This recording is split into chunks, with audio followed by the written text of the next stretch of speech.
الرحيم.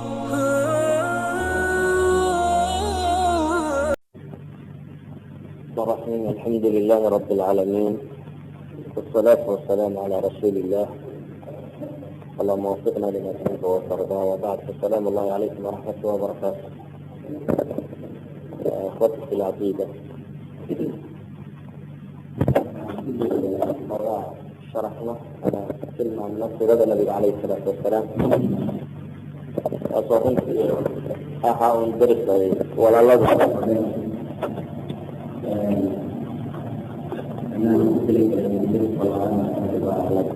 laakiin waa kana maashi waxaan ku dayi doonaa inaan waxoogaa taariikhdii nabiga caleyhi salaatu wasalaam iyo siiradiisiina wax ka nidhaano. waxaanan isku dayi doonaa inaan qaab aan ilqeynaya inaan kitaabka farta marinaynin, inkastoo dadka inta badan codsanayeen kitaabka raxiiq almakhtuum la yidhaahdo. anaga say igala macaan yahayba akram diyaa alcumar ee asiira nabawiya saxiixakiisa la yidhaahdo. laakiin waxaan isku dayi doonaa in bal cumuuman labada kitaab baynagu adeegsanaynaa wixii oo kooban inaynu soo bandhigi doono. waayo siirada nabiga caleyhi salaatu wasalaam waxay tilmaamaysaa waa diintii oo la dhaqan geliyey. marka waa dadkii diinta dhaqan geliyey nabiga caleyhi salaatu wasalaam, saxaabadiisii oo ah sifadii ugu saxsanayd ee loogu dhaqmo islaamka.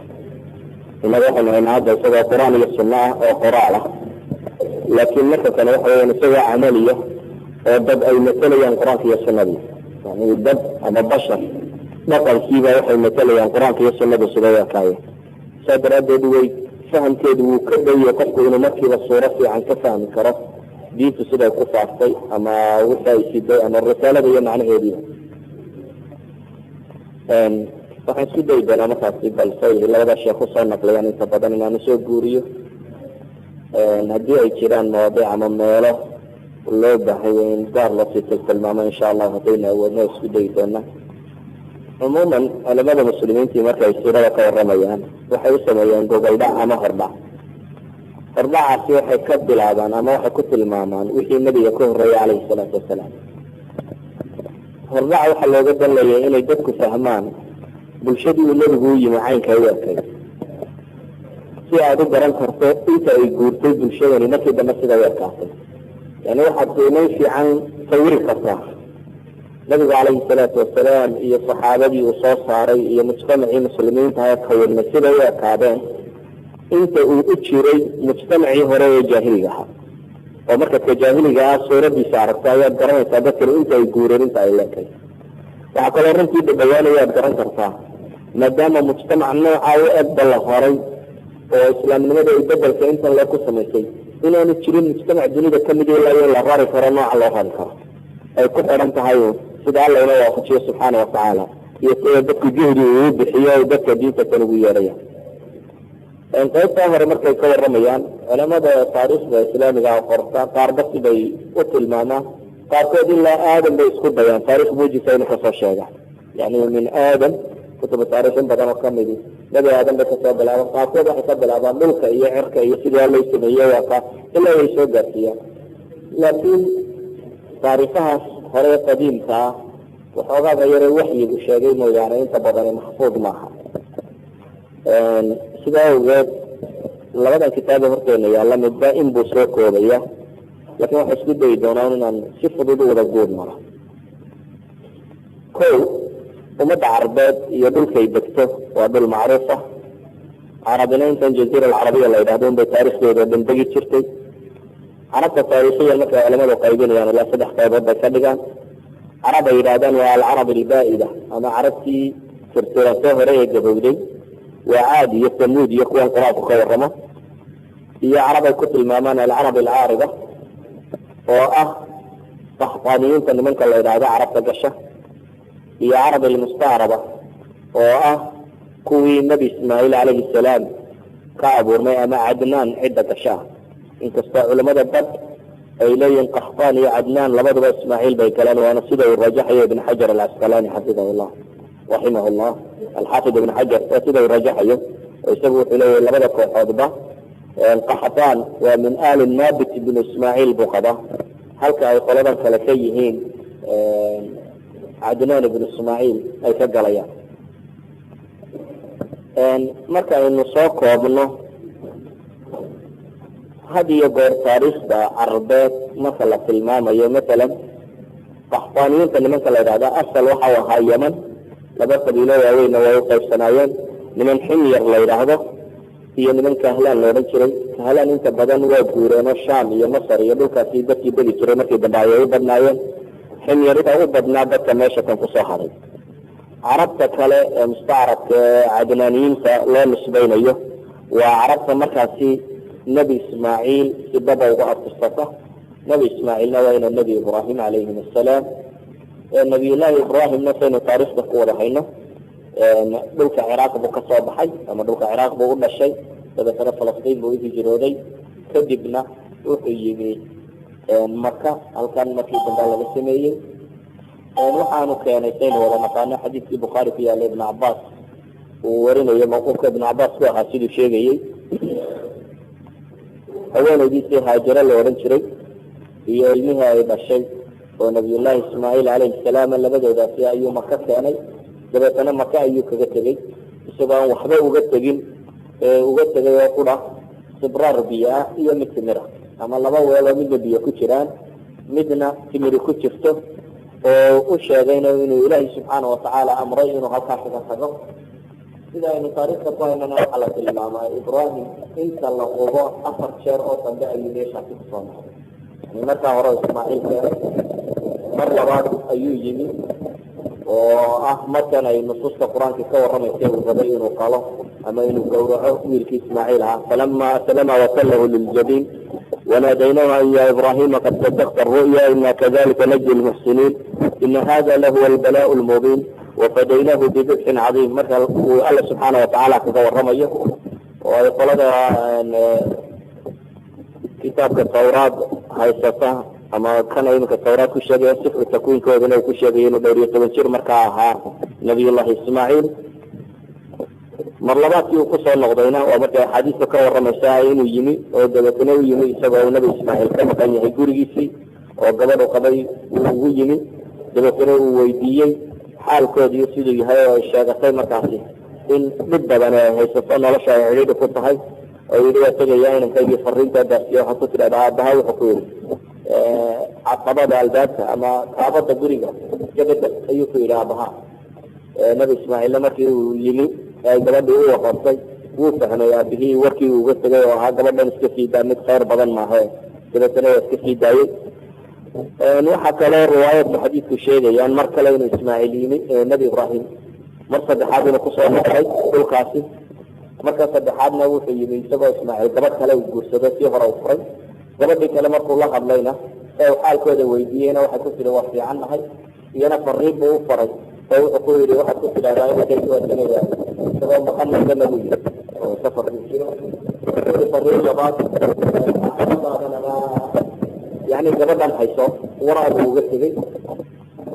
mar afraad bay taariikhdu sheegaysaa, taariikhda sugane la hayo axaadiistiya qur-aanka oo ah markuu kacbada dhisayey. ismaaciilna nin weyn ahaa, isaga iyo ismaaciil markay kacbada dhisayeen 4 jeer bay yidhahdaa buu nebi ibraahim kusoo noqnoqday meesha iyo markaa hore uu kaga tegey. taariikhda carabeed cumuuman markaynu tilmaamno nabigu calayhi salaatu wasalaam dee wuxuu ka tirsan yahay siduu axaadiista saxiixa iga ku sugnaatay. ilaahay wuxuu doortay buu yidhi nebi ibraahim, ibraahimna wuxuu doortay wiilkiisa ismaaciil ahaa, ismaaciilla kanaana laga doortay, kanaanana quraysh baa laga sii doortay, qurayshna reer banu haashim baa laga doortay, reer banu haashimna anaa laga doortay buu nabigu laha calayhi salaatu wasalaam. markaynu taariikhda carabeed cumuuman eegno waxay iska koobnaayeen qabaa'il bay ahaayeen. 3 meelood baa iyada boqortooya ka jiri jirtay, boqornimo loo caleema saaro. 3 meelood ayay iyaga ka jiri jireen. waa boqortooyadii yeman ka jiri jirtay ee gabowday, boqortooyada yeman oo waktiyo kala nooca soo martay. taariikhaha laga sheegaana runtii taariikho saa usii sugan maaha, laakiin ilaa 4 boqortooyo oo kala dambeeyey baa la sheegaa oo muddo intaasoo qarniya intay socotay inay tirtirantay. kuwa ugu dambeeyuun yeman waa ximyar qabiilka la ohan jiray oo kamida qaxtaaniyiintaasi say lahaan jireen boqortooyadoodii macruufka ahayd ee ay lahaan jireen. boqortooyinkaa wuu sii dambeeyey oo culamaa taariikha kusii tilmaamaan inay ahaayeen kuwii markaasi ugu dambeeyey ee ka jiri jiray wadanka yeman, oo lasoo gaarsiiyey inay yihiin kuwii ay ka dhasheen markaa dunawas nin la odhan jiray yahuudiya mar kamida intuu qabsaday in najraan oo christan ahaan jirtay lagu laayay. waayo culamada qaarkood u nisbeeyaan inay tahay sababtii ay kusoo degtay qutila asxaabi lukduud annaaru daati lwaquud. si xaal markaan soo duuduubno yeman boqortooya ka jiri jirtay, xiira meesha la yidhahdo ciraaq kamidana boqortooya ka jiri jirtay, shaamna boqortooya ayaa ka jiri jirtay. xijaas iyadu marnaba boqortooyo caynkaasi kama jiri jirin, imaarooyin baa ka jiray baa la iska yidhaahdaa, laakiin boqortooyo rasmiga kama jirin. marka aynu soo qabanno magaalada maka oo ahayd magaalada aynu odhan karno taariikhda islaamiga ku weyn una baahan xoogaa yar inaynu ka sheegno iyo qaab nololeedkeedii. markiisaynu wada naqaano waa magaalo ku ooli jirtay meel buuraleya oo laba buurood hareeraad kaga wareegsan yihiin oo sida bil oo kale ay ku yihiin. quraysh baana degtay meesha tan, gaar ahaan qusay ibnu kilaab ninkii la odhan jiray oo kamid ah quraysh nabiga caleyhi salaatu wasalaam kuwa ku abtirsada kamid ah. qusay ibnu kilaab ayaa degay meesha tan. qusay ibnu kilaab waxay dhahdeen waa ninkii koowaad ee awooda inuu googooyo dhirta kacbada iyo meesha xaramka ka baxda lama goyn jirin, dadkuna inaan la goyn bay uhaysteen, haddana sharcigu saasuu qabaa. laakiin qusay ibnu kilaab baa waktigiisii gooyey baa la yidhi. markuu googooyey ayuu dabeetana soo dejiyey xaramka gudihiisii. markaas buu quraysh u kala tilmaamay meelo ay kala degdegto oo inay xaggan deg in kale xaggan dejiyey in badan uu dejiyey. quraysh maalqabeynteed iyo dadkeedii hantiilayda ahaa inta badan bufxaa maka ayay degi jireen. bufxaa maka waa inta godan baa la yidhaahdaa ee kacbadana ay agteeda ku taalo. marka aynu eegno maka iyo maamuladeedu say sii kala dambeeyeen, akhiiran waxaa qabsaday nimankaasi quraysh la yidhaahdo oo wada ka yahay ninkaasi la yidhaahdo qusay ibnu kilaab. hareeraheedana waxaa deganaa qabaa'il kale oo ay kamid yihiin kanaana oo ay ka tirsantahay qurayshi, waa laf kamid ah qabiilkaasi kanaana la yidhaahdo. qurayshi markaasi waxay noqotay dad isku dayey in ay tijaaro adeegsadaan. baamushtar ayuu ahaa awoodooda ugu weyni. magaalada maka la yidhahdana si fiican ayay u degeen. qabaa'ilkii hareeraha ka deganaana waxay la galeen heshiisyo nabadgelyeed. dabeetana tijaaro ayay samaysteen, marna u baxda shaam iyo ciraaq, marna xaggan yeman u baxda. waxay u fakereen tijaaradoodaasi say u suurto geeli lahayd. dabeetana waxay u sameeyeen wax iilaaf la yidhaahdo oo ah wadooyinka ay tijaaradooda sii martay inay la yeeshaan qabaa'ilka dege heshiisyo nabadgelyo la galaan, isla markaasi inay wax cashuuroo kale ah oo ay iilaaf ku bixiyeen inay ka siiyaan, isla markaasina inay adeegsadaan xataa nimanka madaxda ah ee qabaa'ilkaasi u madaxda ah tijaaradooda inay saham ka siiyaan, sheer inay kala qayb geli karaan inay siiyaan si tijaaradooda u socoto. camalkaasi masalan heshiisyada la gelayay oo ku saabsanaa tijaarada quraysh ay xooga ku noqotay. ninka isna sameeyey waa hashim ibn cabdimunaaf oo isna kamid ah awowyadii nabiga caleyhi salaatu wasalaam. yani qusay waa awowyadii hore ee nabiga caleyhi salaatu wasalaam oo ninka quraysh maka dejiyey. tijaaradooda ninka isugu xidhayna waa hashim ibn cabdimunaaf oo isna kamid ah nabiga caleyhi salaatu wasalaam awowyadii. tijaarada yani iqtisaadka maka markaynu soo duuduubno wuxuu u salaysnaa kow qaybu tijaaray ahayd. sanaacada ama farsamada waxaa la yidhahdaa aad bay ugu yaray. waxoogaa hubkay samaysan jireen iyo daryaha iyo waxoogaa sariiraha iyo guryaha waxa caynkaasi kamid a. in xoola raacataan ayay lahaan jireen iyo in ugaadsada. laakiin asaaska dhaqaalada maka lagu deganaa waxay ahayd magaalo tijaare, magaalo baamushtar bay ahaan jirtay. maadaama ay magaalo baamushtar ahaan jirtay, baamushtarkana asal uu yahay nabadgelyo. quraysh waxay ahaan jirtay meel degan, meeshay degantae maka ahi. dad badanna waxay kula jirtay mucaahadaad ama heshiisyo. waxaanay ahayd in tijaarada waxa ugu badan ay ka shaqayso.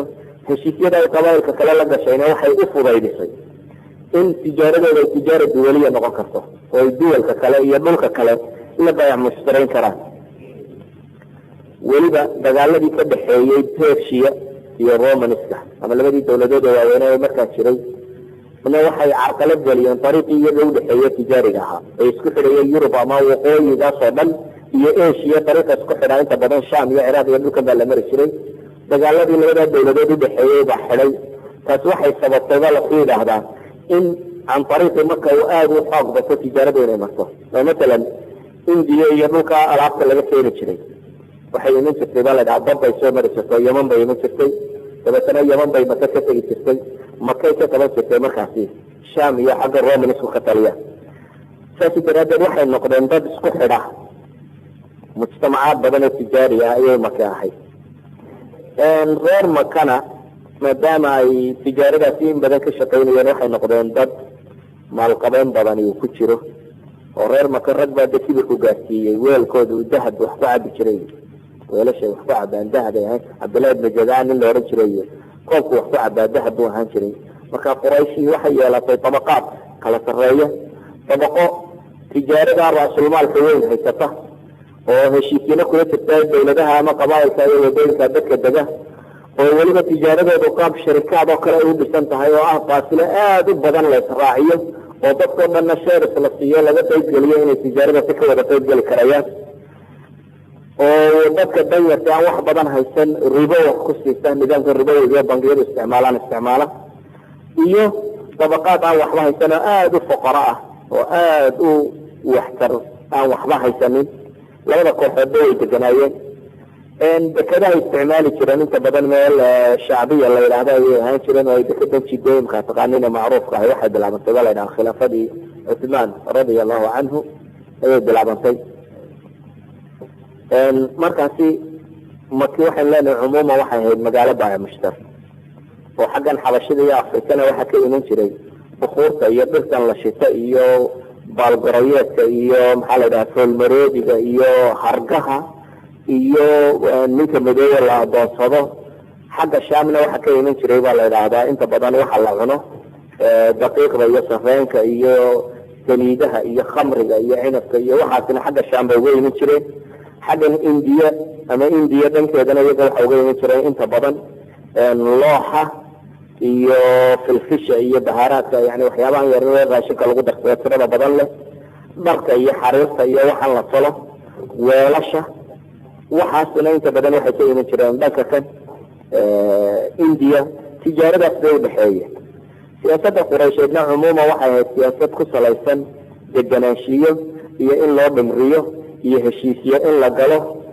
oo may ahayn dad dagaal badan taarikhta quraysh waxay idhahdaan qabla intaanu nabigu iman calayhi salaatu wasalaam ee aanay dagaalka uxidxidhan horteed taarikh ahaan waxaa loo hayaaba 4 dagaal waxay galeen 4 dagaalna waa xuruub ilfijaar 4 la ohan jiray 4 dagaalna inta badan waxaa la idhaha munaawashaad yaryar baaba iska ahaayeen yani dagaalo xataa aada u waaweyn may ahayn ee dagaalo waxoogaa loolama yaryar oo aan saa usii badnayn buu ahaa saa daraadeed waxaa la idhahdaa qurayshi intan ka horeysay islaamka may ku badnayn dagaalku siyaasadooduna waxay ku salaysnayd in dadka heshiis iyo tijaarada in shirka laga siiyo iyo lacag iyo qaabkan fudaydka ah ayay ku salaysnayd weliba waxa kaloo siinayeyna mudnaan kale waxay deganayd markas diiniyo dadku diin ahaan buu uga dambeeyey markas diiniyo ayay deganayd oo dee diintii nebi ibraahim laga dhaxlay wixii kasoo hadhay meesha uu sii yaalay inkastoo markii dambe waktigii ay khusaaciyiintu ka talinayeen meesha tan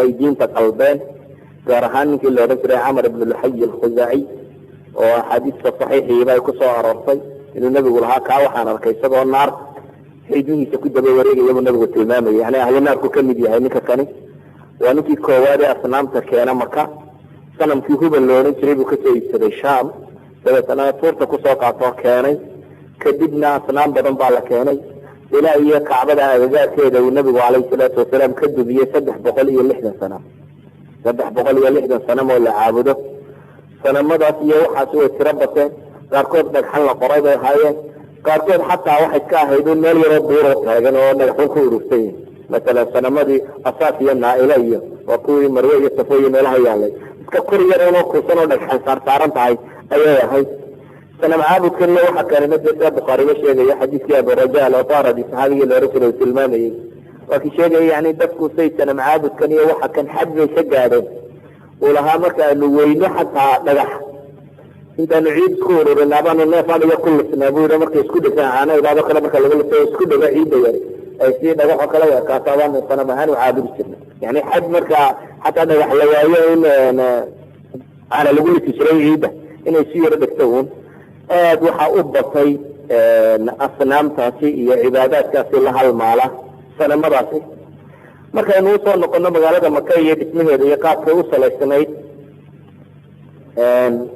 waxaan leenahay Kacbada ay deganaayeen baa dad badan kaga dambeeyay Quraysh manzila ay ku haysatay markaynu eegno Maka iyo dadkii kala dambeeyay Jurhum ayaa taariikhda inta la hayo kuwii ugu horeeyay ahaa Nabi Ismaaciil baa ugu yimi agaarkooda iyagoo degan dabeetana Khuzaa'a dabeetana Quraysh baa degtay Quraysh waliba Qusay ibn Kilaab ninka la yiraahdo markaynu eegno taariikhda maanta la hayo kama badna mesela adabka jaahiliga Carabiga waxa marka la eego ilaa 150 sano qabla al-Islaam tamaaneed waxa weeyaan 400 iyo xoogaagii meelahaasi ay u badan tahay taariikhdu wixii ka dambeeyay si fiican loo hayo ee meesha kan taalay waxaana bilaabay in ninkaasi Qusay ibn Kilaab loo oran jiray markuu meesha kan degay Qusay ibn Kilaab markuu dhirtan googoyo Quraysh meesha dejiyay oo inta maalqabeenkina magaalada meesha gudaheeda ay deganay dacaladeedana inta aan waxaysan baa inta badan deganay wadaa'iftii diiniga ahaydna isaga ayaa reerkeeda u qaybqaybiyay ama carruurtiisii Qusay ibn Kilaab waxa ugu weynay uu meesha kan ka sameeyay waxa ka mid ahaa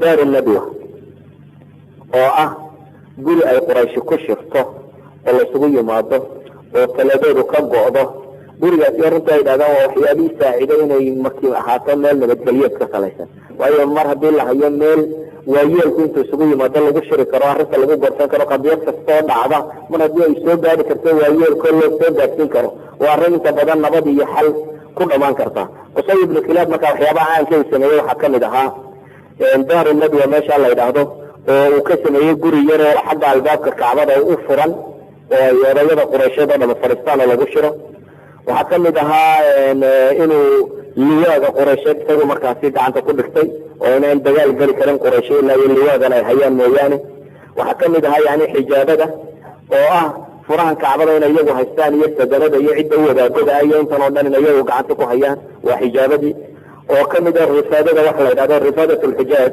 oo xujaajtu markay yimaadaan waxa waxaysan in diyaafo loo sameeyo meel ay wax ka cuni karaan dadkan soo xajeeya xadku waa cibaadaadkii uu ka tagay Nabi Ibrahim marka alayhi salaam illa Nabi Ibrahim taanu bal loo xajay marka hatta intaan Nabi Muhammad alayhi salatu wasalaam inuu wala xajay laakiin xajkii waa la qalday shirkiyaad iyo waxaan diinta kamid ahayn lagu daray ayaa joogay marka xujaajtu iyo dadkan isugu yimaada ayuu wuxuu sameyn jiray diyaafa meel xawd ay ka cadaan oo biyo uu macaaneeyo timir iyo zabiib uu ugu daro iyo cunno la siiyo wuxuu sameeyay yani siqaayatul xaajka rida xijaabada waxaasoo dhanna isaga gacanta ku hayay baa la yidhahdaa iyo abuurtiisii qaar ka mida buu gacanta usii geliyey مثلا دار الندوة هاي سميه كلام الله يدعى الباب إلى هاي حاجة مثل كعبة وتيجي وماشي أمور دقالك يا النبض يا حسب الجوجا مشري وماشي يكون سمين شرين عقود دوري مثلا وحي هشيس أما جور هالنقطة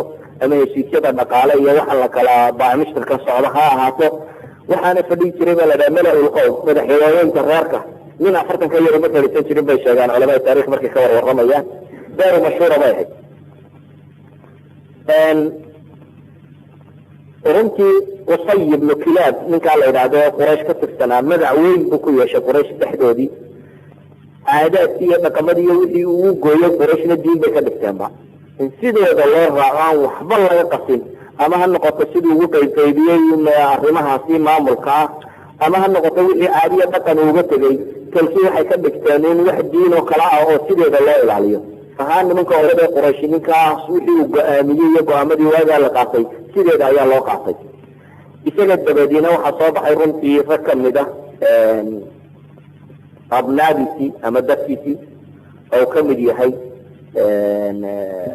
هاشم بن عبد المناف أو كمدي المطلب أو كمدي هاي عبد المطلب أو كمدي أبا طالب فدما أنت على رنكرناه وحيسيك على الدحلان إنه يسير هيستان وحي وبهود كتغي قصص من قضية في ماملك مثلا هاشم بن عبد المناف بن قصي يعني قصي يوغي وانكي bilaabay heshiisyadana in lacag loo qoro dadkan wadooyinka ee tijaaradooda ay martaan ee iraadka waxaan loo bixiyey ee ka dhigay tijaaradii quraysheed inay noqon karto mid duuliya oo ka baxsan meesha yar oo dhan waana ninkii u qoray waa la yidhaha ceelal badan buu sameeyey reer mako ay ka cabbaan walaalkii oo almutalib ahaa ayaa ka dhaxlay markuu isagu dhintay qabsaday mutalib wuxuu ku caan ahaa baa la yidhahdaa nin dulmiga neceb buu ahaa nin akhlaaqda fiican dadka fara buu ahaa nin cibaado badan buu ahaa quraysh markaa oday ay ka dambeeyaan buu ahaa waxaa kamid ahaa hashim inankuu dhalay ee mutalibna adeerka u ahaa ee loo bixiyey cabdilmutalib magaciisa caadiga shayba baa la odhan jiray oo waxaa la yidhahdaa hashim ayaa qabtay baa la yidhahdaa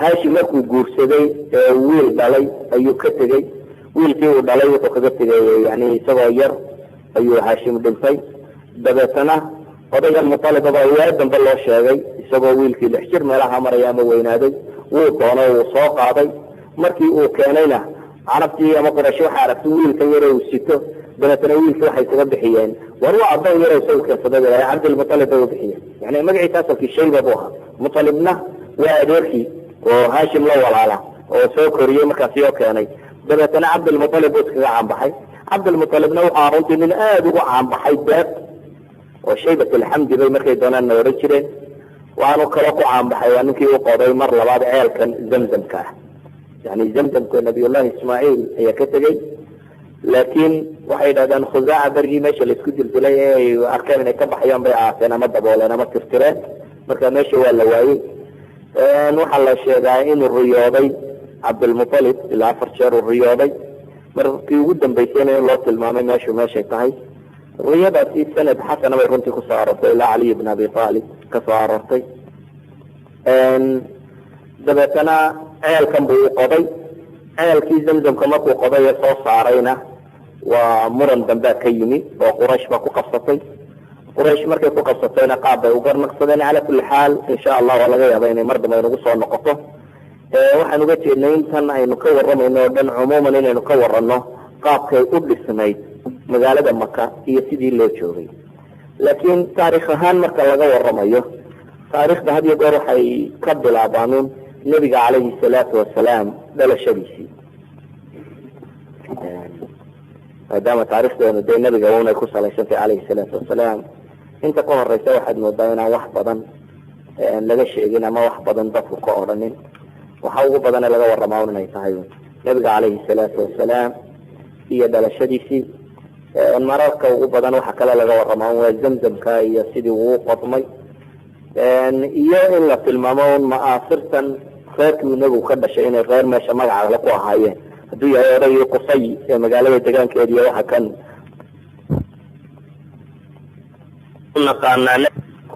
waxaynu naqaanaa nebiga calayhi salaatu wasalaam marka laga waramayo nasabkiisa nasabkiisu 3 qaybood buu u qaybsamaa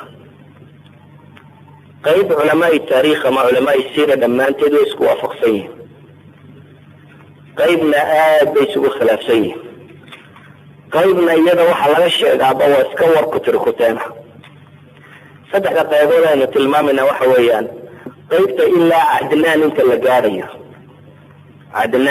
la gaadhayo oo 21 awow ka tirsan 21 ka tirsan culamada taariikhda soo warisa dhammaantood way isku wada waafaqsan yihin yani nabiga la odhan jiray moxamed ibnu cabdillahi ibnu cabdilmutalib ibnu hashim ibnu cabdimunaaf ibnu qusay ibnu kilaab ibnu mura ibnu kacb ibnu luayi ibnu ghalib ibnu fihir waa ninka quraysh la yidhaahdo fihir markaasi 10 buu kasoo tirsadaa xagga dambe cadnaan iyo fihirna 10 kale sii kala tirsadaan 21kaas iyagoo la isku wada waafaqsan yahay waxaanay u badantay inay saabit yihiin marka cadnaan laga bilaabo ilaa iyo nabi ismaaciil la geynayo aad baa khilaaf badan u jira yani taariikh kala badan oo aad u kala gedisan oo aan isku xidhnayn ayaa markaasi la tiriya laga bilaabo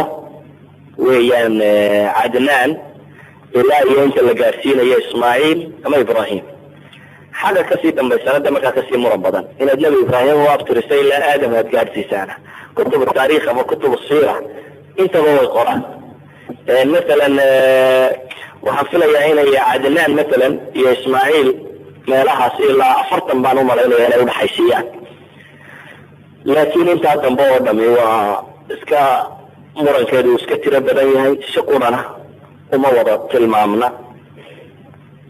markaynu hore uga soconno inta tan waxaynu u gudbi karnaa waxyaabaha ugu caansan. waxaa kamid ah biiru zamzamka iyo qodistiisa oo aynu nidhi waxa ugu asaxsan riwaayadda ibnu isxaaq laga warinayo ee caliy ibn abi aalib gaadhaysa ee sanadkeeduna xasan yahay, ee sheegaysa inuu ku riyooday cabdilmutalib oo marafaadkii loo tilmaamay. ama aahaarta sheegaysa wixii uu ka soo saaray kullaha waa riwaaya daciifa bay yidhahdaan.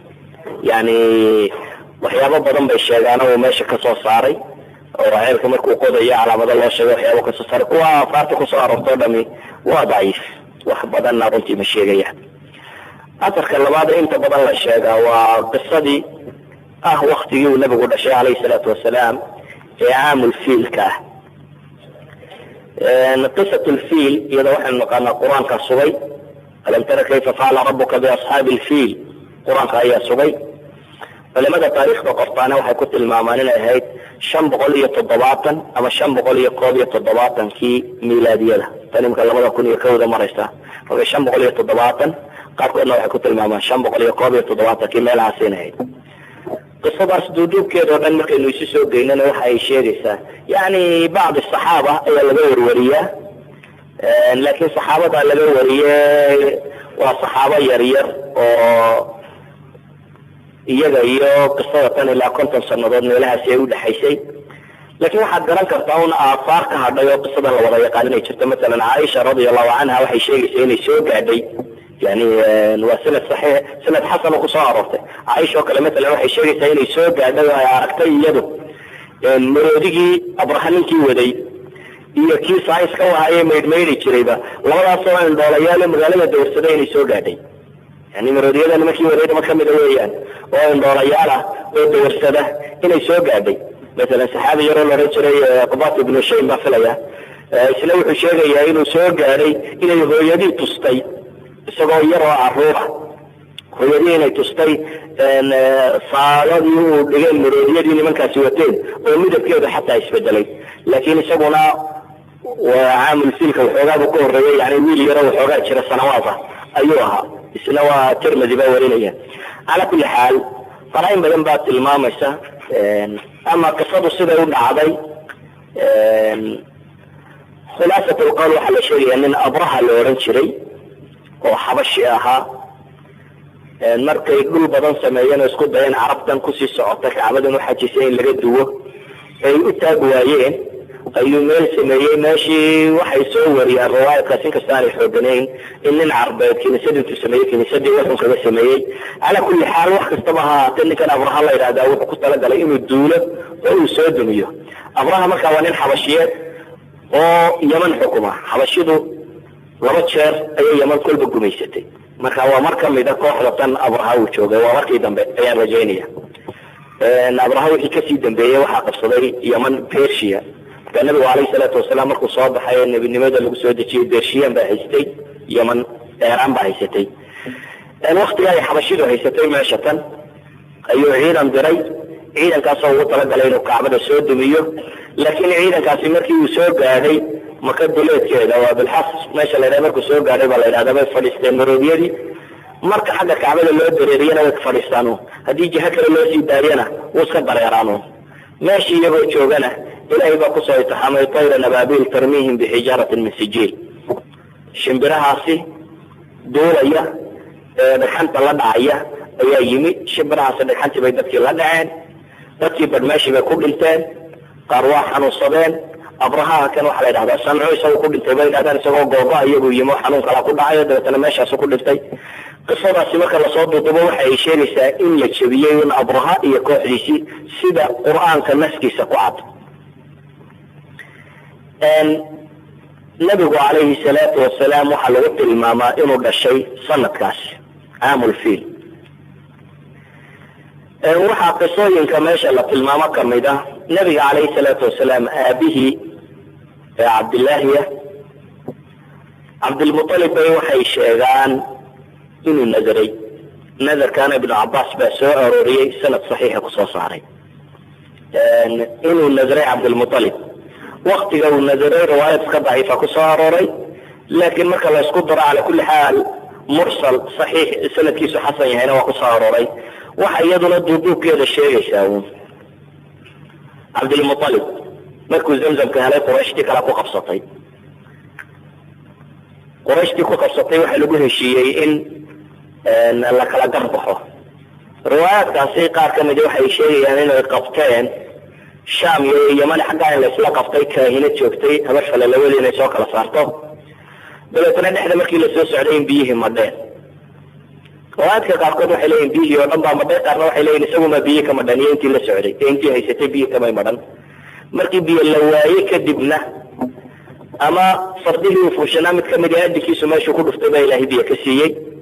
riwaayad kaloo daciifana waxaan rajaynaya inay sheegayso roob baa da-ay. mid kastaba ha noqotee biyaa la helay. dabeetana dadkii haraadka u baktii gaareen mar labaad unbaa ilaahay cabdilmutalib biyo ku siiyey. deetana waxay dhahaan ninkan mar dambe alla biyo nagu siiye ku hore waxba yana ku qabsanine haloo daayo. zamzamkii saasaa loogu daayay baa layidhi. waxay yidhaahdaan caruur badan markaa muu lahayn bay leeyihin lagu haystay zamzamke. wuxuu nadiray hadduu xoogaysto ilaahay 10 wiil siiyo warad ka dhicin karo inuu 10kaa mid kamid a ilaahay u sadaqadeeyaba. 10kaa mid kamid ah inuu ilaahay u sadaqadeeyo. waxa la yidhahdaa 10kii wiil baa ilaahay siiyey. dabeetana nadarkii wuu qori tuuray baa la yidhahdaa. qori tuurkii wuxuu ku dhacay cabdillaahi. dabeetana cabdillaahi inuu gowraco way ku adkaatay.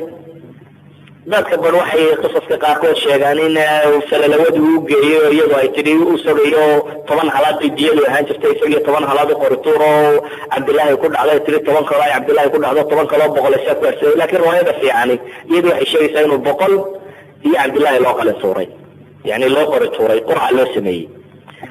cabdillaahi iyo 100kaa markii loo qori tuurayna 100kii halaad ayay qurcadii ku dhacday. markaa nadarkii wuxuu ku dhacay 100kaa halaad la gowraco, cabdillaahina la sii daayo. cabdillahi markaa wuxuu u guuriyey inan aamina bintu wahab la odhan jiray. tafaasiisha sida loogu guuriyey iyo arrimaha ku saabsan kumay soo aroorin iyaguna dariiqa saxiixa. asxaabu taariikh yani riwaayada aad u tiro badan bay iska soo arooriyaan. cumuuman waxaynu leenahay un gurigaasi gabadha wuu guursaday. dabeetana wuxuu qabtay madiina. riwaayadan rajaynaya inay xasan tahay baa sheegaysa inuu u diray timir inuu uga soo iibiyo oo timir ka doono. cabdilmutalib uu uga diray madiina. markii uu madiina yimina wuu ku xanuunsaday cabdillaahi. markuu xanuunsadayna uu geeriyooday. wuxuu geeriyooday riwaayadka saxiixisay sheegayaan iyadoo uurka uu ku jiro nabigu calayhi salaatu wasalaam. culamaa taariikh qaar baa qisas badan oo kale soo arooriya wakti inuu nabiguba dhashay intaan saro inuu jiray waxaa, laakiin inta badan waa iska wada daciif. waxaasi insha allah waxaa saxiixa inuu uurka isagoo ku jiro uu dhintay nabiga aabihii calayhi salaatu wasalaam. culamaa taariikhna waxay wariyaanba islaantii markaa gabayo baroordiiqo ay tirisay oo ay odageeda hadda dhintay u tirinaysay. nabigu calayhi salaatu wasalaam wuxuu ku dhashay markaasi maka. dhalashada nabiga calayhi salaatu wasalaam war badan oo ustuura baa laga sheega, warar badan oo aan waxba ka jirin. laakiin waxaynu isku dayaynaa waxaas aan waxba ka jirin tirada badan loo dhan inaynu iska dhaafno. nabigu calayhi salaatu wasalaam magaalada maka ayuu ku dhashay. sanadkaasi la yidhahdo caamulfiilka. caamulfiilkaasi oo u ahaa baynu odhan karnaa irhaas, yani nabiga calayhi salaatu wasalaam alla uu sii muujiyey oo yani basharkao dhame qadiyaday sii fahmeen oo warkeedu dunidao dhan uu gaadhay oo aada uu gaadhay. qaabkii uu nebigu u dhashay waxa ku soo arooro oo dhami inta badan waa wada daciif iyo mawduuc iyo kadaab. wuxuu ku jira waxaan khayr badan lahayn. allahuma ilaa xadiid xasana jira, xasan ligayrihi weliba isaguna ah, oo sheegaya in ay ku riyootay nabiga calayhi salaatu wasalaam hooyadii nuur ka soo baxay oo qusuur shaam oo dhan ifiyey. kaasi waa insha allah xasan ligayri. ama waxa laaliya waxa kale ay ku soo arooriyaan ama ha noqoto raabkii uurka nabiga ay uu siday oo uu fududaayo kambuu ahaa iyo waxaan may dareemi jirin. waxaasoo dhan waa iska uun waxaan sanad badan ama xoog badan loo haynin. waxaa lamid iyaguna kuwa sheegaya markuu soo dhacay nabigu alayhi salaatu qaar baa uu soo doodayn oo gacmuhunba dhulka ku taagay. laakiin waxaasoo dhan waxba insha allah waxba nabiga ku kordhin maayaan. yani waxay dadku jecel yihiin in la buunbuuniyo, laakiin buunbuunis risaalada u ah iyo wixii alla ku ammaanay siduu u dhashay wax badan waxba ku kordhin maayaan. riwaaya daciifa sheega isagoo gudan baabu dhashay, iyada lafteedu waa daciif. qaar baa sheega malakul jibriil baa guday, iyada lafteedu waa daciif. qaar baa sheegay inuu cabdilmutalib guday, iyana waa daciif. laakiin waa iska macquul in la yidhaahdo cabdilmutalib maadaama uu isagu hayay oo aanu aabihii uu dhintay oo reewgii ahaa oo isagu soo korinayay, inuu isagu gudo oo xanaaneeyo oo taas waxa macquul oo sida caadiga ah waafaqsan. ama waxa kale la sheegayo dhami waa wada daciif, waxba kama jiraan. waxaa kaloo lamida waxyaabaha axaadiista daciifka tirada badan ama mawduuca kadaabinta badan ku jiraan lagu soo arooriyo. jin baa yeedhiyey oo wax sheegay, ama sanamadii iyo macaabidii wataniyiintao dhan baa daadatay, ama boqortooyadii kisre iwaankeedii baa soo dhacay, ama bukhayradii yareeye saawe la odhan jiray waa biyo laga waayey, ama dajla. yani wax badan bay sheegaan, laakiin kulla haadihi wax kasoo qaad male. saasi daraadeed waxaasoo dhan waa iska dhaafaynaa. waxaynu ku daynaynaa inuu nabigu dhashay calayhi salaatu wasalaam, hooyo ilma caadiya sida u umushayna in loo umulay. in nabigu calayhi salaatu wasalaam taariikhdii uu dhashay waxay culamada taariikhda qora isku wada waafaqsan yihiin waktiga la yidhaahdo caamil fiil, laakiin maalin muu ka dhashay.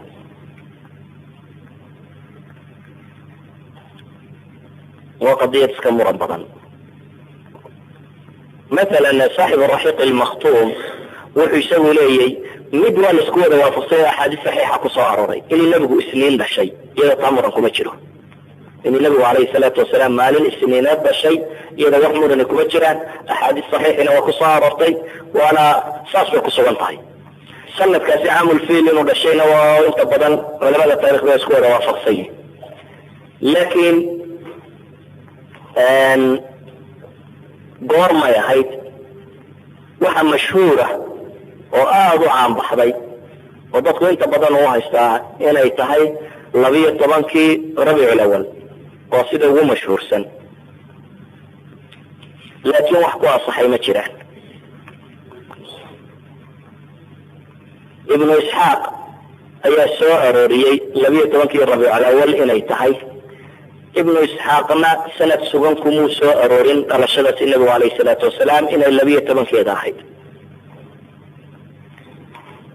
alwaaqidi oo aada uga sii daciifsan isagu wuxuu soo arooriyaa inay ahayd 10 rabiicul awal. abu macshar sindi ninka la yidhahdo oo culamaa ilxadiid agtooda isagana daciifka ah, inkastoo ay dhahdaan basiir buu fi lmagaazi ku ahaa sida waaqadiyo kale, isna wuxuu soo arooriyey 2 rabiicul awal. saaxib raxiiq almakhtuum wuxuu isagu qaatay maxmuud baasha alfalaki wadaadka la yidhahdo taxqiiqiisa sida uu ku sheegay oo ah waxay baadheen isniintu meesha ay kaga dhacaysay rabiicul awalkii sanadka ku beegnayd. dabeetana waxay dhahdeen isniintaasi waxay ku beegnayd 9 rabiicul awal. qoladaasina iyagu waxay ku tagtay iyagu aan taariikh ahaan daliil soo aroorinayna waxay aroorinayaan ay tahay uun min xayta taariikh isniintaasi goorbay ku beegmaysay ayay eegeen maalmahaasi. dabeetana waxay qaateen inay ku beegmaysay 9 rabiicul awal.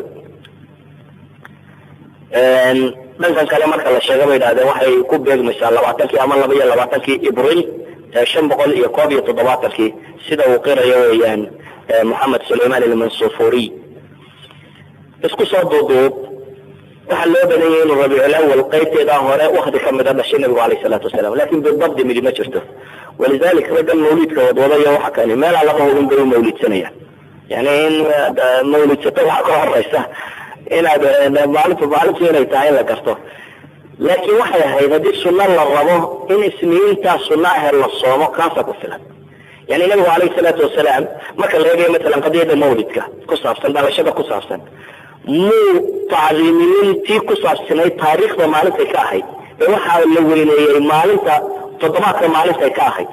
idan haddaad rabto nabiga calayhi salaatu wasalaam weyneyntiisii wuxuu nabigu weyneeyey maalintu dhashay oo isniina. mawlidkeenu inta badan isniinba kuwa beego mar jimcaynu mawlidnaa mar khamiis baynu mawlidnaa mar laakiin asalku waxa weeyaan in la mawlido uma ahayd maalin isniineed. isniintuna waa inaad soonto qaabka loo mawlidaana warkaate qaabka uu nabigu jideeyeyna waxa weeyaan in maalinta isniinta ee wiig walba ku jirta inay sunno tahay in la soomo wahada yakfiina. ama wax laale waxaa kale soo arooray isagu wax badan oo sanada ma laha. waxaa timi nabiga calayhi salaatu wasalaam markaa uu dhashay ciddii naas nuujisay hooyadii mooyaane yaa kale naas nuujiyey. xadiidka saxiixahi wuxuu ku soo arooray marka hore inay naas nuujisay Tuwayba gabadhii la odhan jiray oo ahayd gabadh addoona oo uu leeyahay adeerkii abilahab ninka la odhan jiray nabiga calayhi salaatu wasalaam kuwii halka ahaa markii uu nebinimada nabiga la siiyey markanuu nabigu yaraaya dhashay unde inaan adeerkii dhalay unbuu arkayo waa buunbuuninayey. markaas gabadh addoona uu lahaa oo ilmo dhashay oo naas nuujinaysa ilmaheediibuu u keenay u yidhi naas nuuji. waana gabadhaasi tii naas nuujisay xamsana. walidalik baa nabiga calayhi salaatu wasalaam iyo adeerkii xamse naas nuujinta walaalay ku ahaayeen. xamse iyo nabi maxamed calayhi salaatu wasalaam naas nuujinta walaalay ku ahaayeen oo labadaba waxa wada naas nuujisay Suwayba islaanta la odhan jiray. waxaa timi xaliima sacdiya. qisada dheer ee ay soo arooriyeen asxaabu siira sanadkeeda muran badan ba ku jira culamo badanina way diida sugnaanteeda. laakiin waxaa sugan kolleyba in nabiga qabiilkaa reer bani sacaada la yidhaahdo iyo islaanta sacdiya la yidhahdo inay naas nuujistay iyadoo ay sugantay. tan aynu leenahay ibnu isxaaq aynu leenahay qisada dheer ee la tilmaamo waa qisada tan iyado ee sanadkeeda muranku ku jira. waa qisada sheegaysay in wakti abaareed ay ahayd oo iyadoo abaar tiro badan ay iska jirto ay gabadhani dumar kale soo raacday dameer yaroo ay lahayd ay soo fuushay dameerkeeda tamar darri daraaddeed kolba loo joogsanayay. kadib ay maka yimaadeen ay isku dayeen inay ilmo ay naas nuujiyaan inay helaan. way carabta caadadeeda waxa ahayd maadaama maka ay magaalo ahayd alxaadaro reer magaala waxay odhan jireen carruurtu si ay caafimaad fiican u heshay magaalada laga saaro baadiyaha kusoo koraan caanahana baadiyaha kusoo cabaan. waxay u arki jireen carruurtu markay baadiyaha kusoo kobocdo inay adadkaato ay fiicnaato oo kuwa magaalada inay ka wanaagsan tahay. saasi daraaddeed carruurta inta badan baadiyaha loo diri jiray. islaamaha baadiyaha ee naaskoodu irmaan yahayna naaskooday ku xoogsan jireen intay magaalooyinka yimaadaan bay kuwa tujaartu dhashay iyo carruurahaasi meelaha ayay odhan jireen kan ilmaha kuusoo naas nuujisay oo kuusoo koriye dabeetana waa lagu maal siin jiray xoolaa lagu siin jiray. qisada ibnu isxaaq siduu soo arooriyey wuxuu leeyahay markii ay magaalada yimaadeen ee dumarkii carruur soo wada helheleen maxamed waa la wada dhaafaya baa la yidhi calayhi salaatu wasalaam. waayo inan yaro ana aabba lahayn awowgaa waxoogaa ku siin doona oo iska nin aabihiin nooliyey baa la daydayanayay. saasi daraaddeed waxay leeyihin waa la iska wada dhaafdhaafay. magaalada soo marmarayeenaba wax la dhaafdhaafo aan kan dhaafnaba markii aan wax kale soo waayey ayaan sidhi bay tihi de faramadnaan hala noqonine haatan wuxuu kusii faralaabo markaasaan iska soo qaatay bay tihi agoonkan yare awowgii leeyahay lasoo naas nuujiye saasaan kusoo qaatay bay leedahay. sidii baa ku baxday. laakiin waxay sheeganaysaa marka iyadu wax badan inay ka adagtay.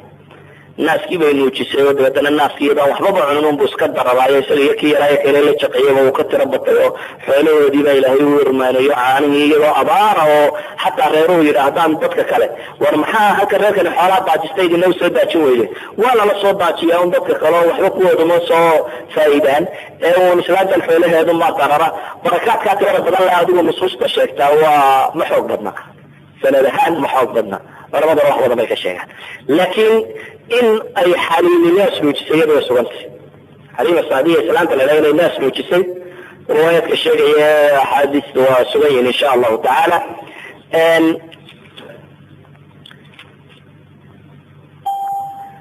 intii ay islaantan uu la joogayna nabiga calayhi salaatu wasalaam waxa dhacday mucjisadii laabtiisa dilaacinta. nabiga calayhi salaatu wasalaam axaadiista saxiixa iyadana waxay sugaysaa 2 jeer in jibriil uu qalay. mar waa markii israa wal micraajka marna waa markan uu yaraa. markan uu yar yahay qolada tan la joogay Xaliima Saadiya gurigeeda uu joogay waxa ay nusuustu sugaysaa in nabiga calayhi salaatu wasalaam oo ciyaar kale la ciyaaraya sida xadiiskii saxiixu muslimkaba ku yaalay inuu jibriil u yimi isagoo ciyaar kale la ciyaaraya dabeetana jibriil inuu lagday inuu dabeetana laabtiisa dilaaciyey in qalbigiisa wadnihiisa lasoo saaray wadnihiisa dabeetana calaqa xinjir yar inuu kasoo gooyey xinjirtaasi inuu yidhi waa xaddu shaytaani minka waa qaybta shaytaan uu nafta ku leeyahy yani qof kastoo bini aadama malaguna waa la xidhiidhaa shayaatiintuna waa la xidhiidhaa lama khayrka lagala xidhiidha iyo mid sharka lagala xidhiidha jira kaa sharka lagala xidhiidha markaa nabiga isaga laga saaray calayhi salaatu wasalaam jibriil markaa wuu qalay wuxuu ka soo saaray wadnihiina calaqada yar xinjirtaa yar buu ka tuuray dabeetana wuxuu ku sheegay inay tahay xaddu shaytaani minka wuu maydhay tusti dahaba oo maa u zamzam ay ku jiraan ayuu ku maydhay dabeetana uma la'ama dib buu isugu geeyey meeshiisii buu ku celiyey serjarigaasi ama qalliinkaasi waxaa sameeyey malakul jibriil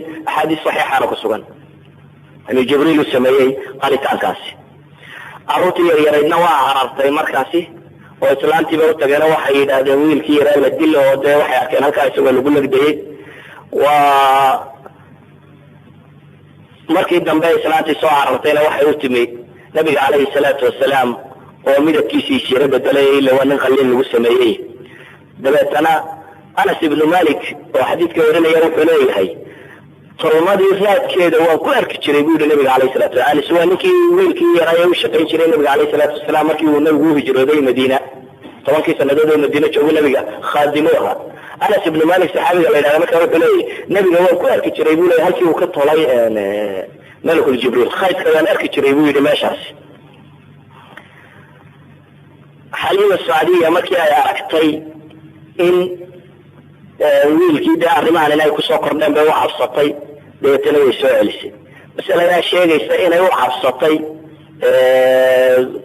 musnad imaamu axmed bay ku soo aroortay laakiin sanadka ayaa laftiisa wax laga yara tilmaamaa nin baa la dhaha mid lasoo cancaneeyey baa ku jira insha allah sanadku waa xasan haddii ninka cancanadiisa oo tasriixa la helo على كل حال إسلامتها waxay ka cabsatay maadaama ay aragtay wiilkii wixii ku dhacay oo dhan way cabsatay wax istilmaayay wax ugu noqonin hadaba reerkoodii isaga celi dib bay soo celisay waxay keentay markaasi magaaladii Maka ahayd ay ku soo celisay waxa ay ka gelisay markaa reerkoodii hooyadii baa gacanta la geliyay hooyadiina markii ay muddo yar haysayba way geeriyootay waxay qabatay baa la yiraahdaa Makay soo kaca Madiina soo qabatay iyadoo rabtay abtiyaasheeda ama wiilka abtiyaasheena inay soo tusto isla markaas inay soo eegto xabaashii odayeeda dabeetana markii ay ka soo noqotay dhexda soo socoto ay dhexda ku gooday sida warama ay taariikh sheegan alabwa meel ay dhahdo Makka iyo Madiina dhexdeeda ayay nabiga calayhi salaatu wasalaam hooyadiina ku dhimatay halkaas waxa ka soo qaaday gabadhii khaadimada ahayd oo nabiga markii aabihii dhintay wuxuu uga tagay baba la yiraahdaa 5 neef oo geel aflaya iyo yaro adiya iyo islaan madow oo Ayman la oran jiray oo nabiga calayhi salaatu wasalaam tiisoo xaadinada ahayd ee soo korisay marka Ayman iyo Abdul Muttalib oo odagii hayay iska hayay saas ba Abdul Muttalib ku hayay ilaahay isaguna intii uu ka geeriyoonayay waxa la yiraahdaa 8 jir meelaha markuu ahaa iyadana sanad saxiix kuma soo arooreen oo culimada taariikhda sheegtaan 8 jir meelaha markuu ahaa buu geeriyooday Abdul Muttalibna markaas baa lagu wareejiyay adeerkii Abi Talib nin xoolo badanna ma ahayn laakiin nacruur badanna uu ahaa mana xoolo badnayn haddana nabiga calayhi salaatu wasalaam muddo aad u badan ayuu maciisaha ilaahay intuu dhowr 40 jir gaaray nabiga calayhi salaatu wasalaam si weyn buu maciisa u ahaa in badanna uu la soo wax ka soo rabay inkasta ilaahay ku anfacin diintiisii waanu rumaynay Abi Talib isagoo 40 sano nabiga u soo gargaarayay ku dhadhow haddana gaalnimo buu ku dhintay ولذلك النبي عليه الصلاة والسلام وحمرك يدن بيسوي دمني وكلها كلمة أنا لا هي آخر وحكوه ويديون به لا إله إلا الله كله مركو إسرائيل لا إله إلا الله لنا habar qabi abi jahl oo meesha fadhiya yidhahda waa ceebaysa ma maanta adan ka yar raacday adigoo qurashooday daba fadhiday saatan oo halkaas u saaray kadibna gaalnimadii buu iskaga dhintay waana kuu nabigu alayhi salaatu wasalaam cid gaala oo nabigu uu shafaaci doono isaga jira laakiin shafaacadiisu ma noqonayso mid naar lagaga saare waxaa naarta kulule weyn baa laga geynayaa iyo waxaa loo geynayaa naar yar oo aan laba kabood oo naar loo gelinaya laakiin waa laba marka loo geliyo buu nabigu yidhi madaxiis yani baxbax min annaar ilaa qoobka naar joogta uradu ama kaba noqota wax laga noqotay ayaa la gelinaya laakiin taasaa madaxiisu ka fakfakleynaysa xagga sare waa cadaabu cadaabkaasoo abi taalib gelaya noocaasiya idan ninkii gaalnimo ku dhintaa aabbahay baa sheekh ahaan jiray iyo adeeraday baa awliye ahaa waxba ku heli maysa haddana dadku mid khayr qabaa noqonin walidaalika baa qur-aanku wuxuu kaloo inoo tilmaamayaaba de nebi wiilkiisu ahlunaarka ka mid yihi nebi nuux soo qur-aanku inooma sheegayo wiilkiisii u taag waayey oo lahaa warkaalay anigay soo raacay doon soo raaca lacaa buurtaan ka fuulaya ayaa iska tag qur-aanku wuxuu kaloo inoo sheegaya nebiyo haweenkooda ay ahlunaar noqonayaan xaasaskooda markay raaci waayeen oo waa ka imraatu nuux وامرأة لوط كانتا تحت عبدين من عبادنا صالحين فخانتهما فلم يغني عنهما شيئا وعقل عكس القرآن كله شيئا هوان إلهي الرميي الرقود قالها يقول الجنة الجلية وامرأة فرعون إلهي آيات كاسك والرمية إذن أبي طالب بقى مدسه هي أبي طالبنا قصص بدن على الأشياء أنتو النبي عليه الصلاة والسلام لكن ما دام أنا نوحين الروايات الصحيحة إن شاء الله وينا وسكي قبودينا وحين طلع الرأي وتريستي والنبي سوى دورية منشرة وتجي بحيرة والراهب يوحي لمدة إن شاء الله وكسين بركة بلا بدنا والله أعلم بالله توفيق.